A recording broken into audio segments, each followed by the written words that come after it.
Hello everyone, Jen Tozser, your portfolio manager here, to talk about not a fun topic, but something that if you're not going through yourself, I'm quite sure you have a friend or colleague who has gone through one time, and that's divorce. I've always personally had a special interest in working with clients that are going through divorce because I've found that oftentimes in a couple, there's one person who doesn't have a lot of familiarity actually with investments. And often that time's the woman. And when it's a woman, oftentimes that person doesn't really want to ask. And I find that it's helpful to have someone who doesn't make you nervous to ask those questions too. So here are some tips about going through divorce and for pitfalls you should try and avoid.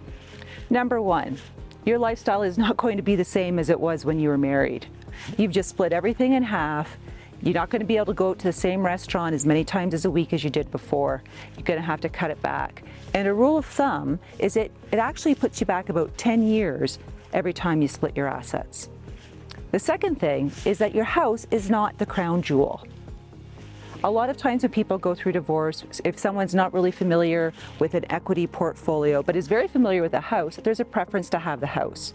But we always overvalue our own assets. And even when you get an independent appraisal of what the value is, you're not considering what are the maintenance costs. You may know what the taxes and the insurance and the heating are, but what about upkeep?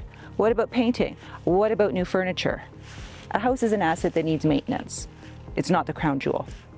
And the final thing is if you have a portfolio that's being divided as part of your divorce, work with a portfolio manager who works with a divorce lawyer. And you want to do that because your divorce lawyer is not an expert in portfolio management. And your half may not be the half you want, and you may not understand all the subtleties, and you definitely need an expert opinion. Please give me a call if you have any questions. We're here to help.